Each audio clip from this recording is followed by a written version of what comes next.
ವರದಾಶಂಕರ ವ್ರತ ವಿಧಾನ. ಈ ವ್ರತವನ್ನು ಈ ಪುಸ್ತಕದಲ್ಲಿ ಬರೆದಂತೆ ಮಾಡಬೇಕು. ಈ ವ್ರತ ವಿಧಾನದಿಂದ ಫಲಗಳೇನೆಂಬುದನ್ನು ನೋಡೋಣ. ಗರ್ಭಸ್ರಾವದಿಂದ ಬಳಲುವ ನಾರಿಯರು ಸುಪುತ್ರರನ್ನು ಪಡೆದು ಧನ್ಯರಾಗುತ್ತಾರೆ. ಎಲ್ಲ ಮಾನವರ ಮನೋರಥಗಳನ್ನು ಪೂರ್ಣ ಮಾಡುವ ಏಕೈಕ ವ್ರತ ಈ ವರದಾಶಂಕರ ವ್ರತ. ಈ ವ್ರತವನ್ನು ಆಚರಿಸಿದಲ್ಲಿ ಅವರ ಮನೋರಥಗಳೆಲ್ಲವೂ ಈಡೇರುತ್ತೆ. ಈ ವ್ರತವೊಂದು ಕಲಿಯ ಕಲ್ಪತರುವಾಗಿದೆ. ಬನ್ನಿ ಮುಂದೆ ನೋಡೋಣ ಈ ವ್ರತದ ವಿಧಾನ, ವಿಧಾನಗಳೆಂತು ಎಂದು. ವಕ್ರತುಂಡ ಮಹಾಕಾಯ ಕೋಟಿ ಸೂರ್ಯ ಸಮಪ್ರಭ ನಿರ್ವಿಘ್ನಂ ಕುರುವೇ ದೈವ ಸರ್ವಕಾಯೇಷು ಸರ್ವದಾ. ಅಧ್ಯಾಯ ಕಥಾರಂಭ. ಹಿಂದೆ ಒಂದು ಸಮಯದಲ್ಲಿ ನೈಮಿಷಾರಣ್ಯ ವಾಸಿಗಳಾದ ಶೌನಕಾದಿ ಋಷಿಗಳು ಜಗನ್ಮಂಗಳಾಕ್ಷಾಂಗಿಗಳಾಗಿ ಸರ್ವಜ್ಞನಾದ ಸುಧಾ ಪೌರಾಣಿಕನಿಗೆ ಪ್ರಶ್ನೆ ಮಾಡಿದರು. ಪುರಾಣ ಜ್ಞಾನ ಸಮುದ್ರನಾದ ಸುಧಾ ಪೌರಾಣಿಕನೇ, ಯಾವ ಪುಣ್ಯ ಚರಿತ್ರ ಶ್ರವಣದಿಂದ ಜಗತ್ ಕಲ್ಯಾಣವಾಗುವುದೋ, ಯಾವುದು ಶ್ರೇಯಸ್ಕರವಾಗಿಯೂ ಅಲ್ಪ ಶ್ರಮದಿಂದ ಮಹಾಫಲವನ್ನು ಕೊಡುವುದಾಗಿಯೋ, ಮಾನವರ ಸಕಲ ಮನೋರಥಗಳನ್ನು ಪೂರ್ಣ ಮಾಡುವುದಾಗಿಯೋ, ಯಾವುದು ಕಲಿಯ ಪ್ರಾಬಲ್ಯದಿಂದ ಪಾಪ ಕರ್ಮ ನಿರತನಾದ ಮಾನವನ ದುಃಖ ನಾಶಕವಾಗಿಯೂ ಇರುವುದೋ ಅಂತಹ ಶ್ರವಣಾರ್ಹವಾದ ಸತ್ಕಥೆಯನ್ನು ಹೇಳು. ಹಾಗೂ ಯಾವ ವ್ರತ ಮಾಡುವುದರಿಂದ ಜೀವಗಳ ಕ್ಲೇಶ ನಾಶವಾಗುವುದೋ ಅಂತಹ ಯಾವುದಾದರೂ ವ್ರತವಾವುದಾದರೂ ಇದ್ದರೆ ಹೇಳೆಂದು ಪ್ರಶ್ನೆ ಮಾಡಿದರು. ಮುನಿಶ್ರೇಷ್ಠರಾದ ಶೌನಕಾದಿಗಳು, ನಿಮ್ಮ ಪ್ರಶ್ನೆ ಅತ್ಯುತ್ತಮವಾಗಿದೆ. ವಾಸೋಕ್ತ ಭವಿಷ್ಯೋತ್ತರ ಪುರಾಣದ ವ್ರತ ವಿಧಾನ ಖಂಡದಲ್ಲಿ ಕ್ರೌಂಚ ಪರ್ವತ ವಾಸಿಯಾದ ಅಗಸ್ತ್ಯನು ಶ್ರೀ ಷಣ್ಮುಖನಿಗೆ ಇದೇ ಪ್ರಶ್ನೆಯನ್ನು ಮಾಡಿದ್ದಾನೆ. ಅದಕ್ಕೆ ಉತ್ತರವಾಗಿ ಷಣ್ಮುಖ ಸ್ವಾಮಿಯು ಶ್ರೀ ವರದಾಶಂಕರ ವ್ರತ ವಿಧಾನವನ್ನು ಬೋಧಿಸಿದ್ದಾನೆ. ಅದನ್ನೇ ನಿಮಗೆ ಹೇಳುತ್ತೇನೆ, ಸಾವಧಾನ ಚಿತ್ತವರಾಗಿರಿ. ಶೌನಕರೇ, ಅಗಸ್ತ್ಯನು ಸರ್ವವಿದ್ಯೆ ವಿಶಾರನಾದ ಷಣ್ಮುಖ ಸ್ವಾಮಿಯ ಬಳಿಗೆ ಹೋಗಿ ನಮಸ್ಕರಿಸಿ, ಭೋ ಷಣ್ಮುಖದೇವ, ಕಲಿಯುಗ ಕಾಲ ಪ್ರಮಾಣದಲ್ಲಿ 5,000 ವರ್ಷಗಳು ಗತಿಸಿದ ಮೇಲೆ ಮಾನವ ಧರ್ಮವು ನಷ್ಟವಾಗಿ ಎಲ್ಲರೂ ಕಷ್ಟಕಡೆಯಾಗುವರು. ಆಗ ಸಂಸಾರ ಸಂಪತ್ತಾರಾದ ಜೀವಗಳು ದುಃಖನಾಶವಾಗಿ ಸುಖ ಶಾಂತಿಗಳು ಲಭಿಸಬೇಕಾದರೆ ಯಾವ ಮಾರ್ಗವನ್ನು ಹಿಡಿಯಬೇಕು? ಅಂತಹ ಯಾವುದಾದರೊಂದು ಉಪಾಯವಿರುವುದೋ ಹೇಗೆ ಎಂದು ಕೇಳಲಾಗಿ, ಆಗ ಷಣ್ಮುಖ ಸ್ವಾಮಿಯು, ಬ್ರಹ್ಮಜ್ಞಾನಿಯಾದ ಅಗಸ್ತ್ಯನೇ, ಸರ್ವ ಪ್ರಾಣಿಗಳ ಹಿತಕ್ಕಾಗಿ ನೀನು ಮಾಡಿದ ಪ್ರಶ್ನೆಗೆ ಉತ್ತರವನ್ನು ಹೇಳುತ್ತೇನೆ ಕೇಳು. ಬಂದ ದುಃಖವನ್ನು ಹೋಗಲಾಡಿಸುವುದಾಗಿಯೂ, ಶುಭವನ್ನುಂಟು ಮಾಡುವುದಾಗಿಯೂ, ಅಷ್ಟೈಶ್ವರ್ಯ ಭೋಗಭಾಗ್ಯಗಳನ್ನು ಕೊಡುವುದಾಗಿಯೂ, ಸರ್ವ ರೋಗ ನಿವಾರಕವಾಗಿಯೂ ಇರುವುದೊಂದೇ ದೇವಾದಿದೇವನಾದ ಶಾಂಬ ಶಿವನ ವ್ರತವಿದೆ. ಅದಕ್ಕೆ ಶ್ರೀ ವರದಾಶಂಕರ ವ್ರತ ಎನ್ನುತ್ತಾರೆ. ಆ ವ್ರತವನ್ನು ಮಾಡುವುದರಿಂದ ನಿಶ್ಚಯವಾಗಿ ಸರ್ವ ದುಃಖಗಳು ನಾಶವಾಗುವವು. ಆ ವ್ರತ ಮಹಿಮೆಯನ್ನು ಶ್ರೀ ವರದಾಶಂಕರನು ರಜೋಗುಣಿಯಾದ ಬ್ರಹ್ಮನಿಗೆ ಹೇಳಿದ್ದಾನೆ ಎಂದು ಸ್ಕಂದನು ನುಡಿಯಲಾಗಿ, ಅಗಸ್ತ್ಯನು, ಕುಮಾರದೇವ, ಶ್ರೀಶಂಕರನು ಬ್ರಹ್ಮನಿಗೆ ಯಾವ ಕಾಲದಲ್ಲಿ ಆ ವ್ರತವನ್ನು ಬೋಧಿಸಿದನು? ಆ ವ್ರತದ ವಿಸ್ತಾರವೇನು? ವಿಧಿವಿಧಾನಗಳೆಂತು? ಆ ವ್ರತದ ಮಹಿಮೆ ಎಂಥದ್ದು? ಅದೆಲ್ಲವನ್ನು ವಿಷಾದವಾಗಿ ಹೇಳುವ ಕೃಪೆಯಾಗಬೇಕೆಂದು ವಿನಯ ನಮ್ರನವಾಣಿಯಿಂದ ಷಣ್ಮುಖನು ಬೇಡಿಕೊಂಡನು. ಆಗಲ ಷಣ್ಮುಖನು, ಎಲ್ಲೋ ಕುಂಭೋದ್ಭವನಾದ ಅಗಸ್ತ್ಯ ಮಹಾಮುನಿಯೇ, ಸರ್ವ ಪಾಪ ನಾಶಕವಾದ ಶ್ರೀ ವರದಾಶಂಕರ ಮಹಾದೇವನ ವ್ರತದ ರಹಸ್ಯವನ್ನು ಹೇಳುತ್ತೇನೆ ಕೇಳು. ಹಿಂದೆ ಎಂದೋ ಒಮ್ಮೆ ಜಗತ್ತಿನ ಮಹಾಪ್ರಳಯವಾದ ಸಮಯದಲ್ಲಿ ಸಂರಕ್ಷಿತ ಬಹುಸಾಂಪ್ರದಾಯ ಎಂಬ ಶ್ರುತಿಯಂತೆ ಜಗತ್ಕರ್ತನಾದ ಪರಮಾತ್ಮನು ಚರಾಚರಾತ್ಮಕವಾದ ಜಗತ್ತಿಗೆ ಸೃಷ್ಟಿಗೆ ಸಂಕಲ್ಪಿಸಿದನು. ಆಗ ಸೃಷ್ಟಿಯ ಸಂರಕ್ಷಣೆಗೆಂದು ಮಹಾವಿಷ್ಣುವು ಅವತರಿಸಿ ಯೋಗಾನಿರ್ಧಾಸಕ್ತನಾದನು. ಆಗ ವಿಷ್ಣುವಿನ ನಾಭಿಯಲ್ಲಿ ಬ್ರಹ್ಮನು ಹುಟ್ಟಿ ಬಂದನು. ಹೀಗೆ ತ್ರಿಮೂರ್ತಿಗಳ ಅವತಾರವಾಗಿರಲು ಬ್ರಹ್ಮನು ಜಗತ್ತು ಪ್ರಳಯದಿಂದ ಜಲಮಯವಾಗಿರುವುದನ್ನು ಕಂಡು ದಿಗ್ಭ್ರಾಂತನಾಗಿ ತಾನು ಮುಂದೇನು ಮಾಡಬೇಕೆಂದು ಆಲೋಚಿಸುವಷ್ಟರಲ್ಲಿ ವಿಷ್ಣುವಿನ ಎಡಬಲ ಕಿವಿಗಳಿಂದ ಮಧುಕೈಟಮರೆಂಬ ಈರ್ವರು ಮಾಯಾವಿ ರಾಕ್ಷಸರು ಶರಚಾಪ ಖಡ್ಗಧರರಾಗಿ ಅರ್ಪಟಿಸುತ್ತಾ ಹೊರಗೆ ಬಂದು ಬ್ರಹ್ಮನನ್ನು ನೋಡಿ ಕೋಪಾವಿಷ್ಟರಾಗಿ ಮುಷ್ಟಿಯಿಂದ ಅವನನ್ನು ಕೊಲ್ಲಲಿಕ್ಕೆ ಹೋಗಲು ಬ್ರಹ್ಮನು ಆ ದೈತ್ಯರೊಡನೆ ಎಷ್ಟು ದಿವಸ ಯುದ್ಧ ಮಾಡಿದನು. ಆದರೂ ಆ ದುಷ್ಟ ರಾಕ್ಷಸನು ಗೆಲ್ಲುವುದಾಗಲಿಲ್ಲ. ಆಗ ಬ್ರಹ್ಮನ ಚಿಂತಾತ್ಮಕನಾಗಿ ಪರಮಾತ್ಮನನ್ನು ಧ್ಯಾನ ಮಾಡಿದನು. ಹೇಗೆಂದರೆ, ದೇವ ಶರಣಾಗತ ಪರಿಪಾಲಕ ಶಂಕರ, ಈ ದುರುಳು ದೈತ್ಯರುಂಟಾದ ಸಂಕಟವನ್ನು ದೂರ ಮಾಡು. ಜಗದುದ್ಭವ, ಇವರು ನಿಷ್ಕಾರಣವಾಗಿ ನನ್ನೊಡನೆ ಯುದ್ಧವನ್ನು ಆರಂಭಿಸಿದ್ದಾರೆ. ಇವರನ್ನು ಸಂಹರಿಸಿ ನನ್ನನ್ನು ರಕ್ಷಿಸುವಲ್ಲಿ ನಿನ್ನ ಹೊರತು ಮತ್ಯಾರು ಸಮರ್ಥರು? ದೀನಬಾಂಧವ ಜಗನ್ನಾಥ, ಇವರನ್ನು ನಾಶ ಮಾಡುವುದು ನನ್ನಿಂದಾಗದು. ಇವರನ್ನು ಸಂಹರಿಸಲು ಮಹಾವಿಷ್ಣುವೇ ಸಮರ್ಥನು. ಅವನೀಗ ಯೋಗನಿದ್ದೆಯಲ್ಲಿದ್ದಾನೆ. ಅವನನ್ನು ಎಚ್ಚರಿಸಿ ಈ ದುಷ್ಟರನ್ನು ಸಂಹರಿಸಿ ನನಗುಂಟಾದ ದುಃಖವನ್ನು ಪರಿಹರಿಸಲೆಂದು ಬ್ರಹ್ಮನು ಪರಶಿವನನ್ನು ಪ್ರಾರ್ಥಿಸಿದನು. ಬ್ರಹ್ಮನ ಪ್ರಾರ್ಥನೆಯಿಂದ ಸಂತುಷ್ಟನಾದ ಶಿವನು ಅಶರೀರವಾಣಿಯಿಂದ ನುಡಿದನು. ಏನೆಂದರೆ, ಓಜ್ ಬ್ರಹ್ಮನೇ, ಚಿಂತಿಸಬೇಡ, ವಿಧಿವತ್ತಾಗಿ ವರದಾಶಂಕರತವನ್ನು ಮಾಡು, ನಿನ್ನ ದುಃಖ ದೂರಾಗುವುದೆಂದು ಅಶರೀರವಾಣಿಯಾಗಲು ಕೂಡಲೇ ಬ್ರಹ್ಮನು ಶ್ರೀ ವರದಾಶಂಕರ ರಥವನ್ನು ಮಾಡುತ್ತೇನೆಂದು ಸಜಲ ಪ್ರಾಣಿಯಾಗಿ ಸಂಕಲ್ಪ ಮಾಡಿದನು. ಆ ಸಂಕಲ್ಪ ಮಾತ್ರದಿಂದಲೇ ಯೋಗ ನಿರ್ಧಾಸಕನಾದ ವಿಷ್ಣುವು ಎಚ್ಚರಾದನು.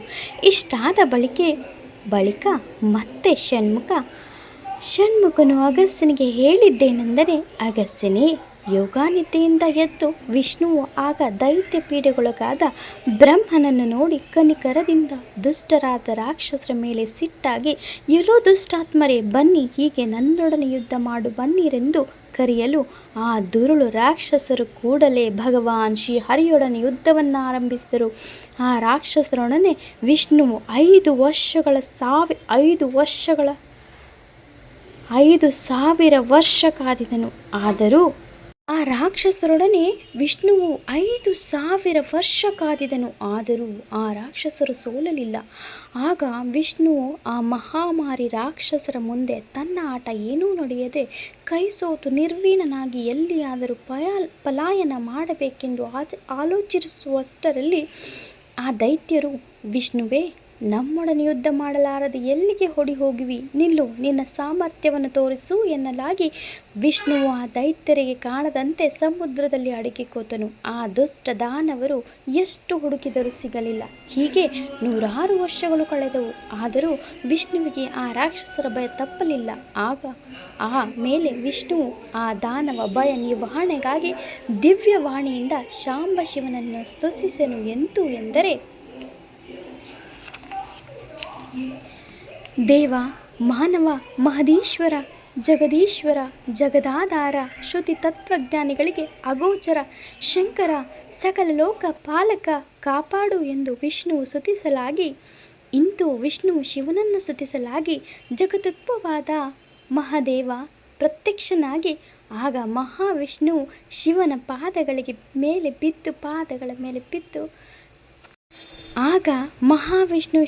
ಪಾದಗಳ ಮೇಲೆ ಬಿದ್ದು ಬೇಡಿದ್ದೇನೆಂದರೆ, ದೇವಾದಿದೇವನೇ, ಕರುಣ ಸಮುದ್ರನೇ, ಅನಾಥ ರಕ್ಷಕನೇ, ದೀನ ಬಂಧುವೆ, ಶ್ರೀಶಂಕರನೇ, ನನ್ನ ಕಿವಿಯಿಂದ ಹುಟ್ಟಿ ಬಂದ ಈ ದುಷ್ಟ ರಾಕ್ಷಸನ್ನು ಸಂಹರಿಸಿ ಇವರಿಂದುಂಟಾದ ಭಯವನ್ನು ದೂರ ಮಾಡಿರೆಂದು ವಿಷ್ಣು ಶಿವನನ್ನು ಪ್ರಾರ್ಥಿಸಿದನು. ಶಿವನು ವಿಷ್ಣುವಿನ ಪ್ರಾರ್ಥನೆಯನ್ನು ಕೇಳಿ ಅಂದಿದ್ದೇನೆಂದರೆ, ಎಲ್ಲೋ ವಿಷ್ಣುವೇ, ದೈವವೆಂದು ಸುಮ್ಮನೆ ಕೂತರೆ ಯಾವ ಕಾರ್ಯವೂ ಆಗುವುದಿಲ್ಲ. ಅದಕ್ಕೆ ತಕ್ಕ ಪ್ರಯತ್ನವನ್ನು ಮಾಡಬೇಕು. ಸುಮ್ಮನೆ ನೀನು ಅಡಗಿ ಕೂತರೆ ಆಗುವುದೇನು? ಆದ್ದರಿಂದ ನೀನೀಗ ದೈತ್ಯ ಭಯ ವಿಮೋಚನೆಗಾಗಿ ಶ್ರೀ ವರದಾಶಂಕರ ವ್ರತವನ್ನು ಮಾಡು. ನಿನ್ನ ಭಯ ಯಾಗುವುದೆಂದನು. ಆಗ ವಿಷ್ಣುವು, ಪ್ರಭೋ ಮಹಾದೇವ, ವರದಾಶಂಕರ ವ್ರತವನ್ನು ಯಾವ ರೀತಿ ಮಾಡಬೇಕೆಂಬುದನ್ನು ಸವಿಸ್ತರವಾಗಿ ಹೇಳೆಂದು ವಿಷ್ಣುವು ಶಿವನನ್ನು ಬೇಡಿಕೊಂಡನು. ವಿಷ್ಣುವೇ, ಶ್ರೀ ವರದಾಶಂಕರ ಕಥಾ ವ್ರತ ವಿಧಾನವನ್ನು ಹೇಳುತ್ತೇನೆ ಕೇಳು. ಆ ವ್ರತವನ್ನು ಬೇಕಾದಾಗ ಮಾಡಬಹುದು. ಆ ವ್ರತವನ್ನು ಮಾಡುವ ದಿನ ಮನೆಯಲ್ಲಿ ಮಂಟಪವನ್ನು ರಚಿಸಿ ತರಳಿ ತೋರಣಗಳಿಂದ ಅಲಂಕರಿಸಿ ಆ ಮಂಟಪದ ಮಧ್ಯದಲ್ಲಿ ಮಂಚವನ್ನು ಹಾಕಿ ಅದರ ಮೇಲೊಂದು ತುಂಬಿದ ಕಲಶವನ್ನಿಟ್ಟು ಆ ಕಲಶದ ಮೇಲೆ ಅಕ್ಕಿಯನ್ನು ತುಂಬಿದ ಒಂದು ಹರವಾದ ಪಾತ್ರೆನಿಟ್ಟು ಆ ಪಾತ್ರೆಯಲ್ಲಿ ಒಂದು ಬೆಳ್ಳಿಯ ಶ್ರೀ ವರದಾಶಂಕರ ಮೂರ್ತಿಯನ್ನು ಸ್ಥಾಪಿಸಿ ವಿಧಿವತ್ತಾಗಿ ಶಿವನನ್ನು ಆಹ್ವಾನಿಸಿ ಷೋಡ ಉಪಚಾರಗಳಿಂದ ಪೂಜಿಸಬೇಕು. ಆ ಪೂಜಾ ವಿಧಾನವನ್ನು ಈ ಪುಸ್ತಕದಲ್ಲಿ ಬರೆದಂತೆ ಮಾಡಬೇಕು. ಪೂಜೆಯಾದ ಬಳಿಕ ಪ್ರಸನ್ನನಾದ ಶಿವದಾಶಂಕರ ಮೂರ್ತಿಯನ್ನು ಭಕ್ತಿಯಿಂದ ನಮಿಸಿ ಸ್ತುತಿಸಿ ಸಕ್ಕರೆ, ತುಪ್ಪ, ದ್ರಾಕ್ಷಿ, ಗೋದಾಮಿ ಚೂರ್ಣದಿಂದ ಮಾಡಿದ ನೈವೇದ್ಯವನ್ನು ಮಾಡಬೇಕು. ಆಮೇಲೆ ಮಂತ್ರಾಕ್ಷತೆಗಳನ್ನು ಚೆಲ್ಲಿ ಪೂಜೆಯನ್ನು ಮುಗಿಸಬೇಕು. ಇಷ್ಟಾದ ಬಳಿಕ ಈ ಶಿವನ ನೈವೇದ್ಯವನ್ನು 3 ಭಾಗ ಮಾಡಿ ಒಂದು ಭಾಗವನ್ನು ಆಚರಣೆಗೆ, ಮತ್ತೊಂದು ಭಾಗವನ್ನು ವ್ರತ ಮಾಡಿದವನಿಗೆ, 3ನೇ ಭಾಗವನ್ನು ಕಥೆಯನ್ನು ಕೇಳಲು ಬಂದು ಯಾವತ್ತೂ ಜನರಿಗೆ ಹಂಚಬೇಕು. ಆ ಬಳಿಕ ಮಹೇಶ್ವರನ್ನು ಇಷ್ಟಮಿತ್ರರನ್ನು ಮೃಷ್ಟಾನ್ನದಿಂದ ಸಂತೋಷಪಡಿಸಬೇಕು. ಇಂತೆಂದು ಶಿವನ ವಿಷ್ಣುವಿನಿಗೆ ಶಿವದಾಶಂಕರ ವ್ರತ ವಿಧಾನವನ್ನು ಹೇಳಲಾಗಿ